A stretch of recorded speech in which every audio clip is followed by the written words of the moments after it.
Yan po ay ipinag-utos na po ng Pangulo kay Secretary Tez Lazaro at ayon po kay Secretary Tez Lazaro ng DFA, makikipag-usap po siya sa ambassador ng Iran. Most probably po ay tomorrow, kung hindi man po magkakaroon ng schedule tomorrow, by next week po.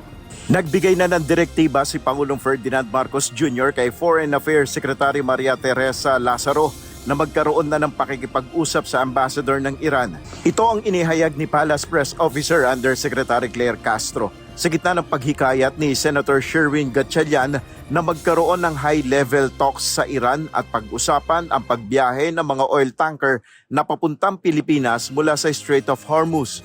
Ayon kay Yusek Castro, may nakatakda ng pag-uusap sina Secretary Lazaro at Iranian Ambassador Youssef Esmail Zadeh.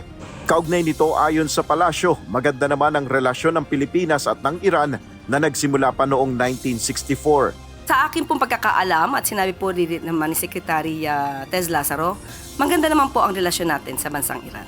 Sinara ng Iran ang Strait of Hormuz sa gitna ng giyera sa Amerika at Israel. 20% ng supply ng langis ng mundo ay dumadaan dito. Samantala, iniutos ni Pangulong Marcos na buksan sa madaling panahon ang mga kritikal na connector road para sa mas mabilis at maginhawang biyahe, lalo na ngayong long holiday. At ito ay kasama ulit doon sa ating instruction na buksan lahat na maaring buksan na ng mga connector road para maging mas mabilis ang daloy ng traffic. Ito ang binigyan diin ng Pangulo ng pangunahan ng pagbubukas kanina ng Aliaga-Cabanatuan section ng Central Luzon Link Expressway o CCLEX.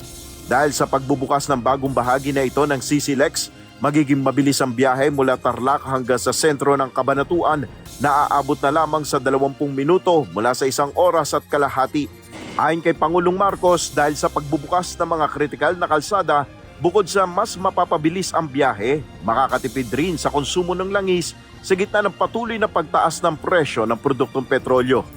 At malaking bagay ito dahil unang-una alam naman natin ngayon, ang inaalala natin ang konsumo ng krudo, ng gasolina ay sa pagbawas na pagtagal sa bawas ng tagal ng biyahe ay mababawasan din ang konsumo sa fuel.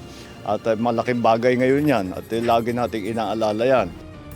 Nel Maribuhok, UNTV News and Rescue, Diyos ang aming sandigan, serbisyo publiko ang aming pinahalagahan.